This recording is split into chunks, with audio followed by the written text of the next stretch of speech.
Yeah, good evening. Mm, Okay, so tonight we're going to be discussing celiac disease. And so, so when discussing celiac disease, we need to remember what is gluten. So gluten is a complex of water-soluble proteins that are found in wheat, rye, and barley. So the definition of celiac disease is basically a chronic immune-mediated enteropathy. However, it only occurs in genetically predisposed individuals, and it's always precipitated by an exposure to gluten. So there are very varied presentations of celiac disease, and this also may account for the reason why this diagnosis is very often missed. So the typical presentation, which might alert one to consider this diagnosis, would be diarrhea, steatorrhea, bloating, flatulence, and weight loss. And typically it would be abdominal pain and cramping after wheat-based cereals. In children, you may see failure to thrive and short stature. And otherwise, in adults, you may find iron deficiency, anemia. So as part of the varied presentations, you get the classical presentation, um, where you get chronic diarrhea, poor appetite, weight loss, abdominal distension. There's a poor nutritional status, and you may find patients who have a celiac crisis. Then you may find, sorry, just give me a second. You,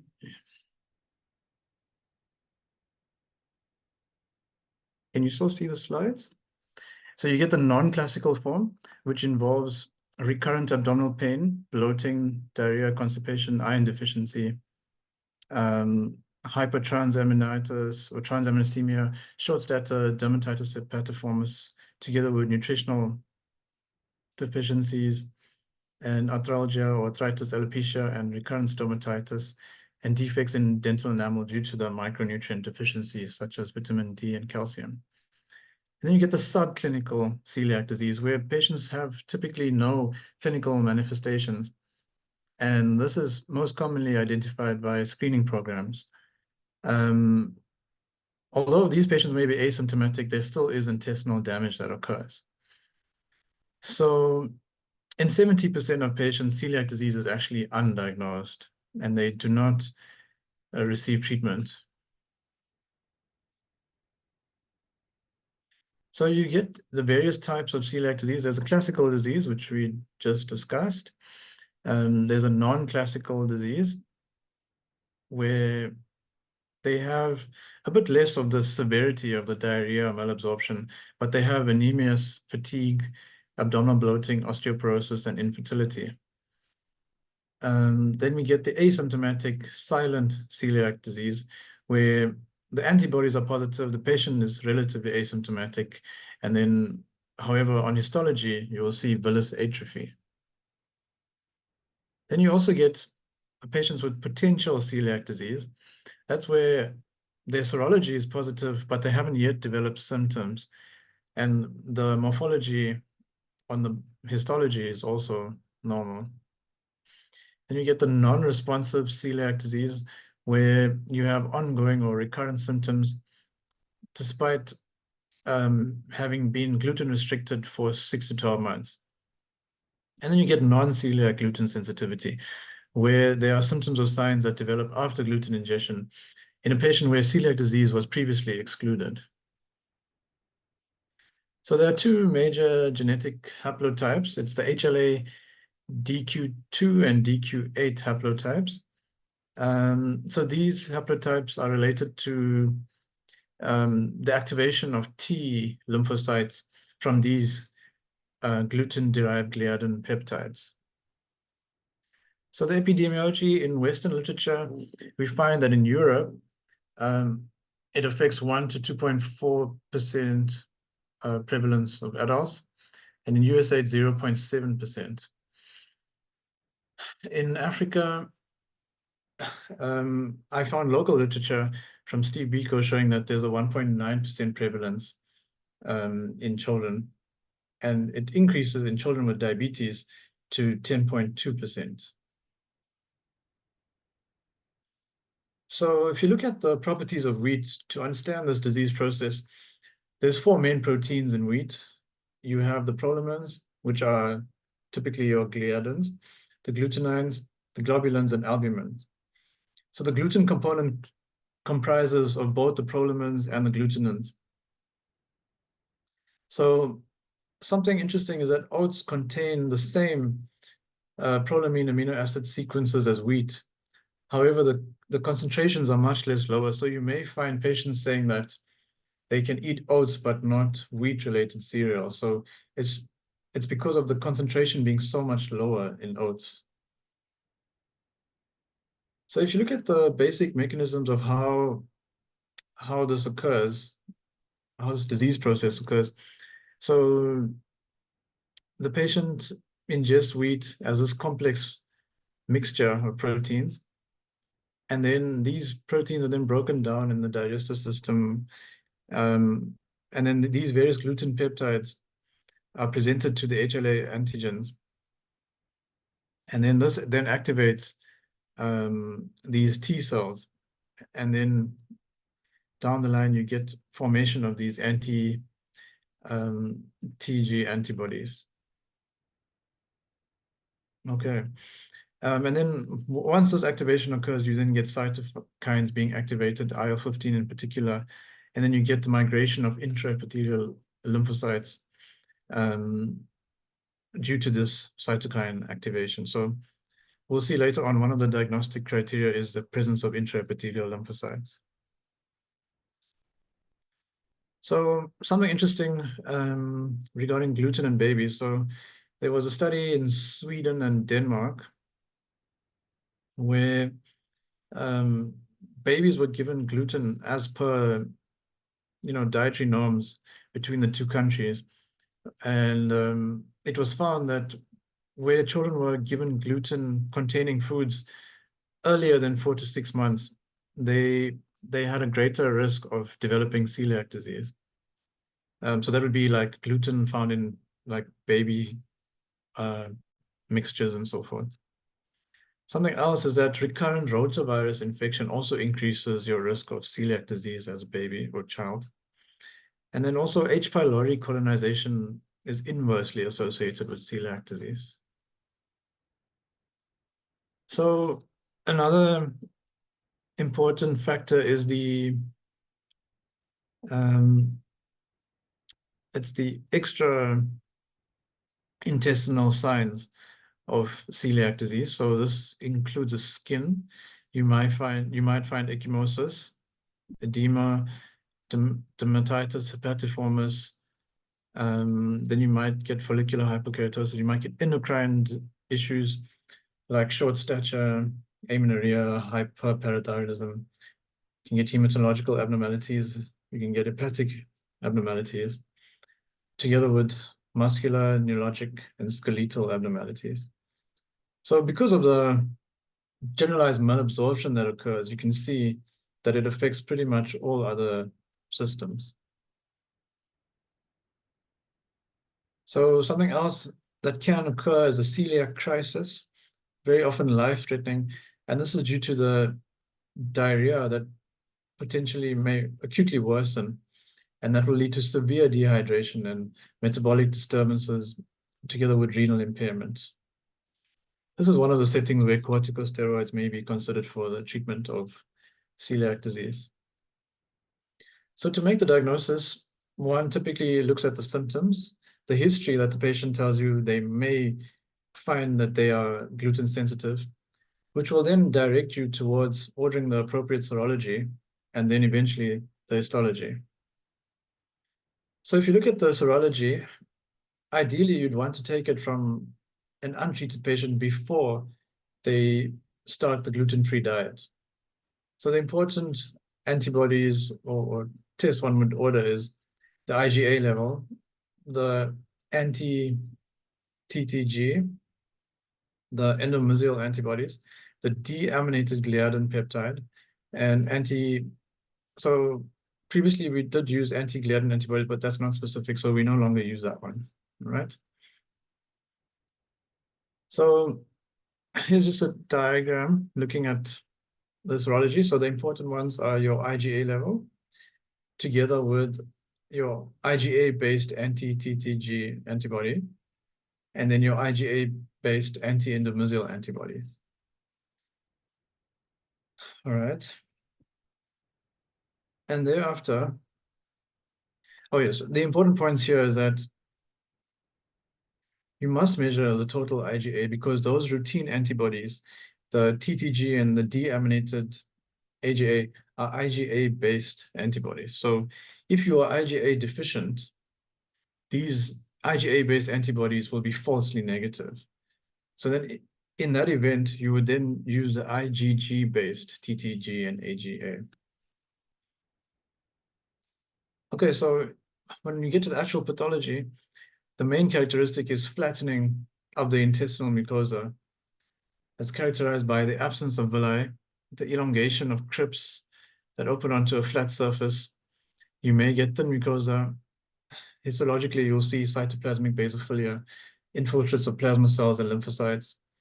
You may find increase in lysosomes, a reduction in ribosomes because of this inflammatory process and damage to the cells. These cells are producing less digestive enzymes.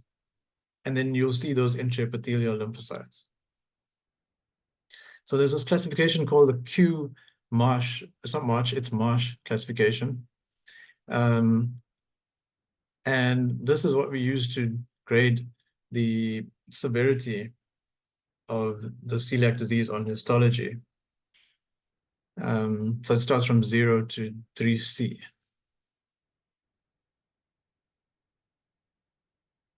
So typically the small intestine is always more affected. So that's why this is suitable for our reach with a gastroscope, and we take our biopsies via gastroscopy. There also is an entity of ultra-short celiac disease, which just involves the duodenal bulb. So this is just an endoscopic picture to show you what you may find, which is scalloping, which you see here in this duodenum. And then you also see loss or absence of duodenal folds. So when you take your biopsies, you want 4 to 6 biopsies from the second and third parts of the duodenum.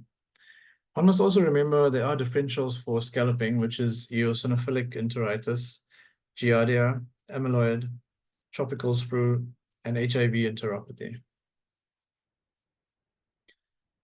Now, if patients have sort of self-diagnosed and they've already become gluten-free or they've entertained a gluten-free diet, you may find that their TTG levels will reduce and their biopsies might even be normal.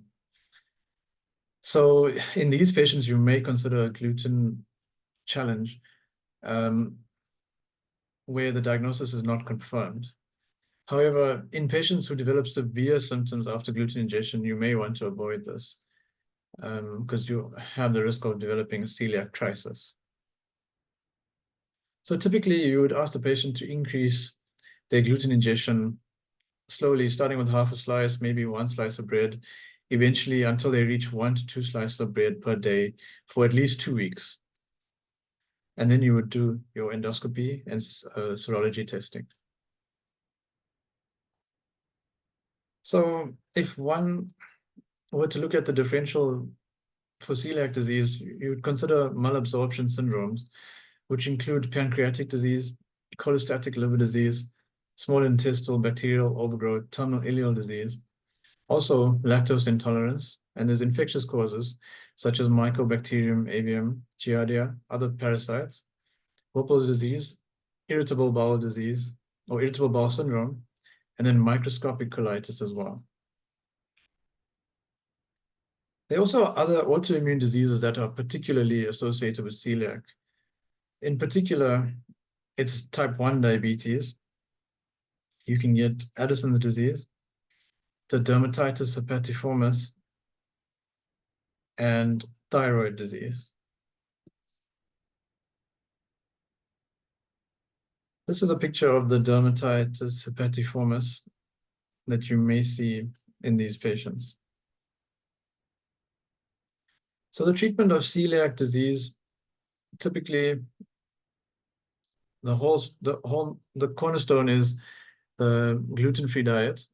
You may also find it necessary to supplement micronutrients like vitamin D, vitamin B12, folate, vitamin K, and calcium.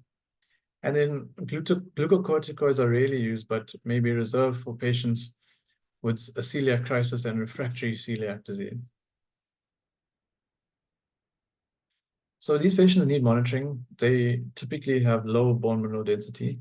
This should be monitored to see that it improves 1 year after therapy is commenced.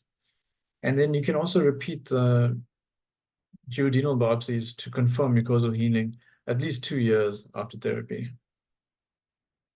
Typically, patients who have refractory celiac disease very often means that they are ingesting gluten, but they're just not aware of it. Celiac disease may also complicate with ulcerative jejunal-ileitis, typically in patients who do not follow a gluten-free diet. There's also an enteropathy-associated T-cell lymphoma and other non-Hodgkin lymphomas. This is just a flow diagram to show how to approach this patient. So you want to find out, is there a wheat allergy from those other wheat proteins, or is it celiac disease? So what you would do then is do the skin prick test and do the IgE test for wheat and follow this pathway to confirm that it's a wheat allergy. Otherwise, you can do your celiac antibodies to confirm if these antibodies are positive, then you would proceed to a gastroscopy and biopsy to eventually confirm the diagnosis of celiac disease. And then diagnose your patient accordingly. All right, and these are my references, and I welcome any questions.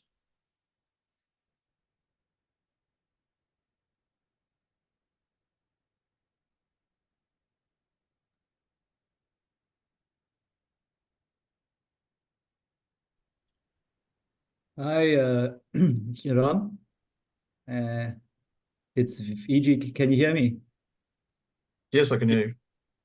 Thanks. I think Dr. Sabelo Hlatshwayo is on, and he's got a interest in celiac. Sabelo, I don't know if you want to add anything that the fellows should be aware of with regard to celiac, especially with the anti-glycan bodies. Sabelo? Oh, yes. Yeah. Thanks, Vijay. Absolutely. Can you hear me? Yes.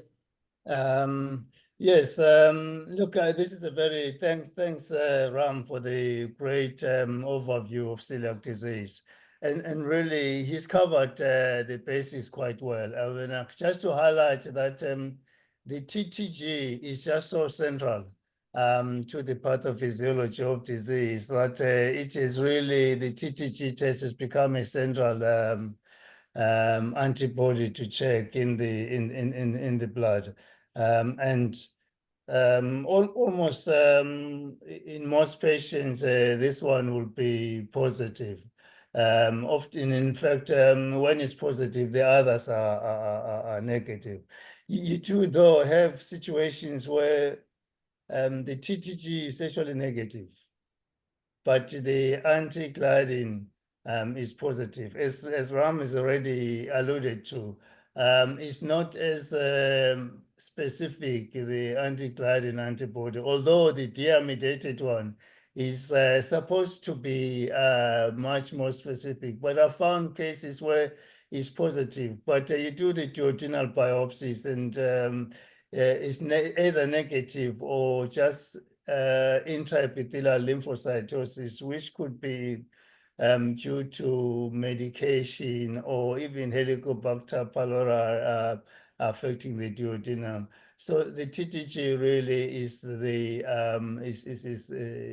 major antibody to check. Obviously, as Rahm has already mentioned, careful in patients that are IgA negative. That's why we normally will partner the antibody test with the total IgA, so that in those 1% of celiac that may be falsely negative, you'll be able to pick it up by doing the IgG-based test. Okay, so really a nice presentation and covers most of it. The textbooks will actually tell you that the HLA, those with that are HLA negative almost always exclude celiac.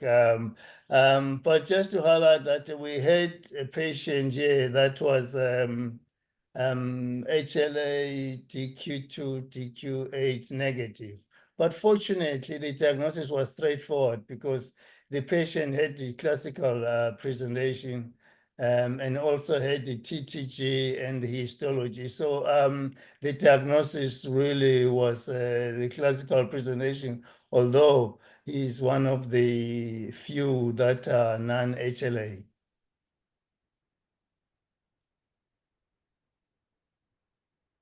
Any other questions?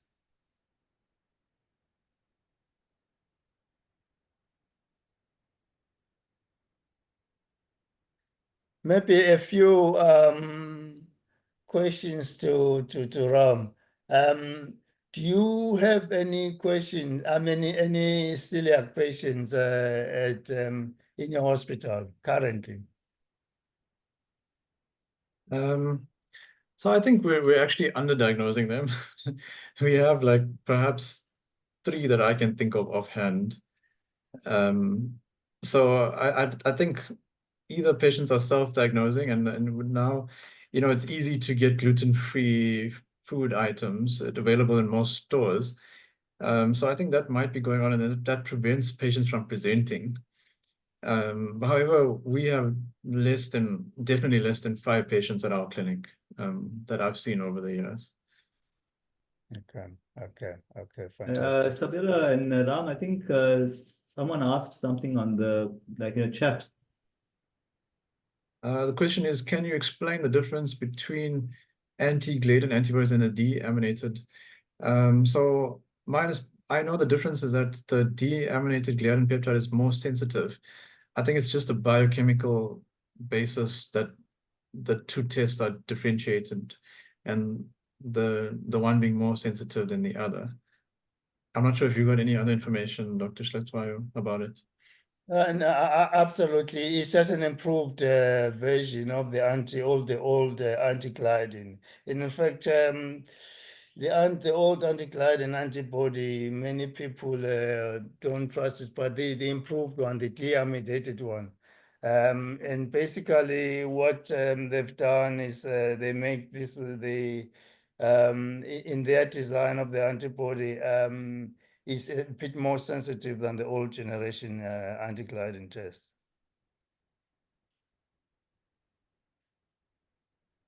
There's another question in the chat box. You mentioned that often present with transaminitis. What would be the acceptable level? What is your threshold to liver biopsy? Any association with autoimmune hepatitis? You want to tackle that, Rahm? All right, so it is okay. So there are associations with autoimmune diseases in general. We've mentioned the thyroid disease, the diabetes type 1. So I think in this situation, one would then, you know, look at the patient by virtue of diagnostic criteria for autoimmune hepatitis itself, do the antibodies and so forth there, and see if there's concurrent disease or not. And then assess the patient based on those results. And then, of course, you can always, if you don't meet the criteria for autoimmune hepatitis directly, you can always start treatment with the gluten-free diet and then reassess your transaminitis and see how it proceeds from there. Absolutely, absolutely. I think there's a hand up from Nasif, but just before I answer Nasif, if I can extend that question that was asked, who should we screen for celiac? I mean, should we screen all patients with autoimmune hepatitis, Hashimoto's thyroid? I mean, there's lots of autoimmune conditions out there. Should we tell the endocrine physician send all the type 1 diabetics for small bowel biopsies? Or should we be a bit more selective? So I think it's your patient who presents with malabsorption, where you cannot find a cause that's easily identifiable. So it'll be your patients with refractory iron deficiency anemia, your patients with severe weight loss, your wasted patients who, patients with chronic diarrhea, where you haven't found an answer just yet, you've excluded infectious causes. So there would be, a fair amount of medical workup that's required, before these patients you then direct your investigations towards celiac disease. So I think, Rahm, to interrupt you there, I mean, that's obviously the patient who has intestinal symptoms. Or I'm talking about the patient who is known to have a history of Hashimoto's, thyroid, etc., but no GI symptoms whatsoever. I mean, should we screen all of those? No, I mean, it's a hard. I mean, I ain't saying I have the Mm. answer. Actually, I'm actually asking. So I would say I don't think all of them need screening. I think if they have any sign of nutritional deficiency, like, perhaps they might be iron deficient, or, even though they're asymptomatic, iron deficiency, vitamin D deficiency, if their B12 is low, then one would consider then screening these sort of patients, but not routinely. Sabelo? Well, I tend to be a bit more aggressive. Obviously, I'm doing a study on celiac disease, so naturally, that would be the approach. The reason, though, that I justify it is because, as Rahm has already alluded to, we're missing some of these patients, and that's because a lot of the presentation will overlap with so many other conditions. So because of that, I have a low threshold of actually looking for this in particular patient, especially the type 1 diabetics. One can argue that the type 1 diabetic should have at least a TTG, okay, which is a non-invasive test. Together when partnered, especially with the IgA level. Non-invasive tests and reserve the duodenal biopsy for those with positive TTG. Okay, so even if they end up being the only positive and negative duodenal biopsy, you will then actually get the opportunity of actually teaching the patients what might actually happen, because about 15 to 45% of these patients will progress into symptomatic celiac at some stage. Okay, but just for the patients to know that this might happen, I have positive antibodies, but I don't have the disease because the duodenum doesn't show any villus atrophy. But to go on the lookout for the symptoms, because they can be completely asymptomatic. And yet we know that even the asymptomatic patients do actually have duodenal damage, and they are at risk of getting the complications of celiac disease. So just because the symptoms can be very gradual, I will have a low threshold for, in some patients, especially the type 1 diabetics, even the autoimmune hepatitis, those genuine autoimmune conditions, I'll have low threshold of sending at least once in their lifetime a TTG, which is not an invasive investigation. So that's my inclination. So that you know, you are warned if they have positive antibodies, you wouldn't start them on a gluten-free unless they have evidence of disease. But you will tell them if this develop, then they should present to their doctor. And Okay, so that would be my take. Sabelo, if I can ask one more thing around the antibody. So if you have a patient who's got some mild symptoms, sort of IBS type symptoms, maybe they have an associated autoimmune disease as well, and you screen them and you do your antibodies and it's fairly high, do you need to then proceed to still do small bowel biopsies? I mean, we know that the sensitivity and specificity of the celiac antibodies available to us is fairly high. So do you really need to still pursue small bowel biopsies, or should you just say, listen, it's in keeping with celiac and you should be on a gluten-free diet? So I think you do need to biopsy the patient, because remember the biopsies, if you do them later down the line, it also shows you either improvement or worsening depending on the patient's status. So that's the first aspect. So it's for monitoring. So you need a baseline. The second thing is there's also, you need to exclude these these malignant possibilities as well. So with your biopsies, you know, you've got the enteropathy-associated T-cell lymphomas. You can exclude that as well.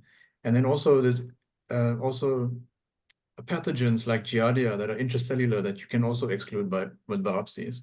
So I think ultimately, yes, you do need to biopsy the patient for monitoring and for diagnostic purposes.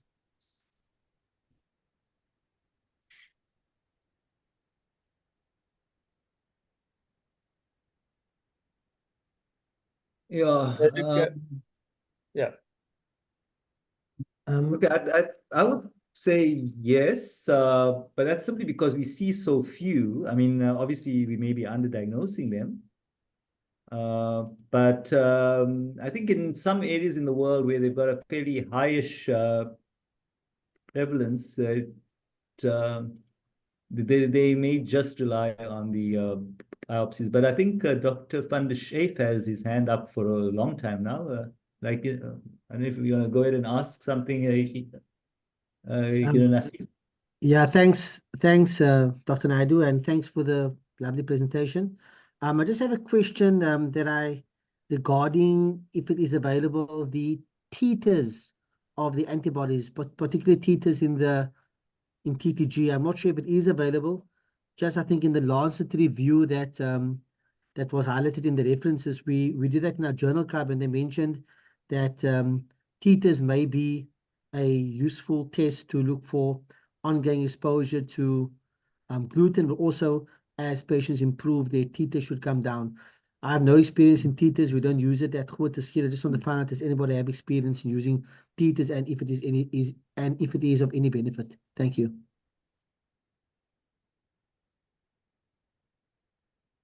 Yeah, so I also read that the titers do also direct, you know, that the patients have, you know, adopted the gluten-free diet, and you do expect it to decrease with time, which is the reason why, you know, you'd consider the gluten challenge in patients who are undiagnosed. But I haven't seen titers in our laboratories here. I'm not sure if anyone else knows better. Yes, they give you a titer when you do the TTG. It will give you a titer, a value, and as Rahm has already alluded to, you expect on gluten-free diet, you expect the titer to continue to go down on a strictly gluten-free diet. In fact, you expect the titer to, in a patient with controlled celiac disease, the titer to actually to be even negative in time. Okay, often it doesn't go down immediately. But they start getting down on gluten-free diet, but it doesn't disappear completely immediately. It might take if even up to 2 years to completely disappear and become negative. But that's ultimately what you want. Unfortunately, is the correlation with duodenal biopsy, especially in adults, is not that strong. So you have patients that have titer that is negative now. I mean, like a TTG that is now negative, but they still have active disease on duodenal biopsy. But absolutely, you expect the titer. In fact, the pediatricians are happy in their guidelines. They are happy with a high titer to make the diagnosis without duodenal biopsy, especially with the classical symptoms, which you tend to have in children. But it's a bit tricky in adults. But when they present with classical symptoms, really the biopsy is just confirming. Okay, it's the atypical symptoms that you really need to do duodenal biopsies to know that you're dealing with disease, and also obviously to follow up the improvement on gluten-free diet. Sabelo, I seem to still have a bit of time, so I can just ask you a few more things, you and Rahm. When you do undertake the biopsies, so normally we used to say this used to vary over the years. I remember years ago, Chris, Mulder used to say sometimes you need to take 9 biopsies because of the orientation and to increase your yield and sensitivity. So I think Rahm, you said about 4 to 6. Did I hear Yes. that correctly? And Yes. so yeah, so the other thing I also I kind of agree. I mean, 6 biopsies should be adequate. Nobody wants to sit there doing biopsies the whole day. But I always include a biopsy as well from the duodenal, cap. Would you agree with that? Yes, so biopsies, so when you take a biopsy, you mean the duodenal bulb, is that what? Yeah, yes, the duodenal bulb Yeah. cap, first part of the duodenum. So yeah, so that's to exclude that entity of ultra short segment celiac disease, which typically that small percentage of patients where that it affects more the duodenal bulb. So that's why you would take that biopsy, but it's not very common though. But typically it's the second and third part of the duodenum where we would take the majority of the biopsies. Yeah, sure. No, I completely agree. Most of them we take from as far down, and it's basically random just for orientation for the histopath. Because when we do sample these biopsies and we send them on the little piece of paper to pathology, what we're hoping for is that in a few of those specimens, or at least to one, it's well orientated where the pathologist can assess the villus architecture adequately. The reason why I mentioned the cap is that Chris, in Mulder from Amsterdam, always used to say to us, also remember just to include 1 or 2 from the first part of the duodenum to increase the sort of yield. Yeah, but that's about all I'm going to say. I don't know if there's others who want to add in.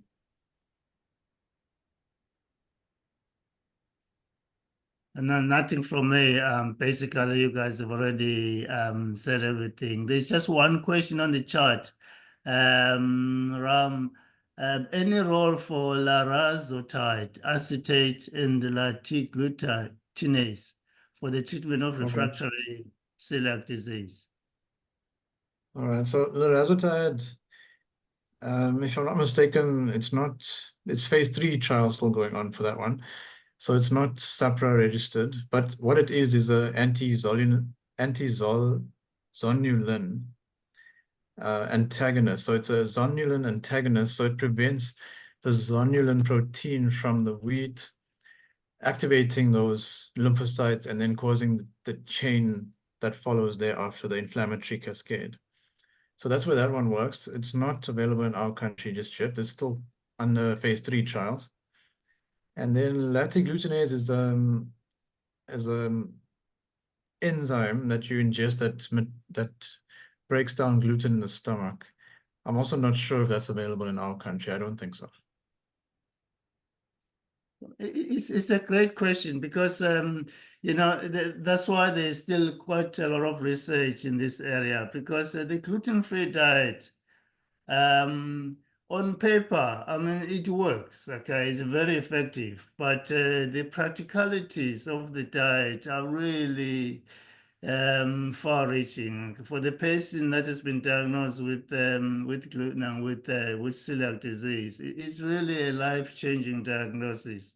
Okay, that's why, obviously we're going to great detail in actually confirming that this is celiac disease. And even when patients try their best, they're really trying to follow the diet because of cross-contamination. It's not a straightforward diet. Okay, so that's why there are all these means to try and see if one could be exposed to or be treated now can have normal diet, but prevented from having the disease by taking the supplementation but as far as I know, I agree with you, Ram, that this is still experimental and is not mainstream as yet. Okay, keep those questions coming.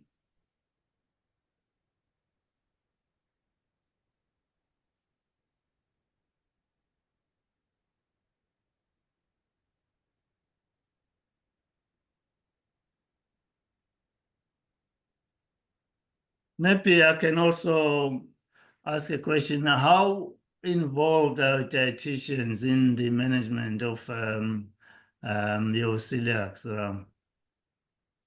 I think the dietitians are actually crucial.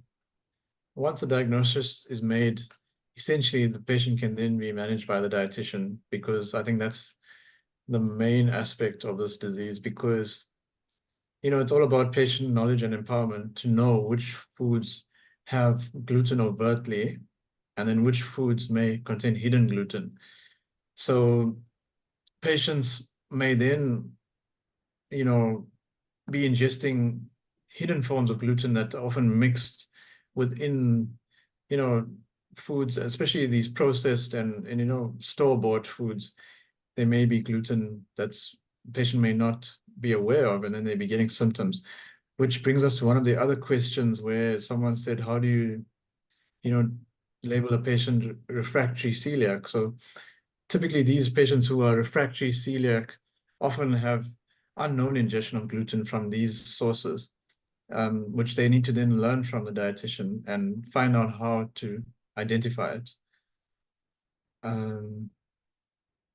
So I think the dietitian's role is crucial and very important. After we make the diagnosis via serology and, biopsies, I think the dietitian then takes the main player role there. Absolutely. Thank you. Thank you so much. Any other question? Oh, there's another one. Mr. For refractory type celiac disease type 2, should we continue gluten-free diet besides immune therapy, or should we stop gluten-free diet and carry on with immune therapy per se? So I don't think you can ever stop the gluten-free diet. You may have to add additional medication like the immune therapy, but once again, you then have to go back to your dietitian, reassess the intake. You need a dietary diary, to then assess what this patient has been eating and see if there are any hidden gluten products in there.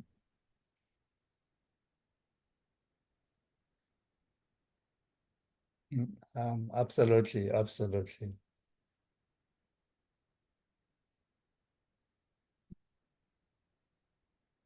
Any other questions, colleagues? I see there's another question we didn't answer. Okay. What is the timeline you expect for serological response? So usually the serology can be repeated a year after initiation of the gluten-free diet, and then the timeline we expect for mucosal healing. So usually it's 2 years after the initiation of a gluten-free diet where you can expect to find mucosal healing. So 2 years after the initiation. of gluten-free diet for repeat scope and biopsy, and 1 year for serology. I don't see any further questions.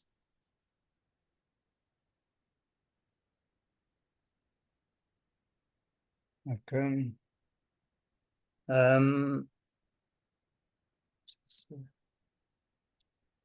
If there are no further questions, then it says me to thank Rahm for the excellent presentation today, and to thanks to ECHO University of New Mexico and the ECHO India team for the support.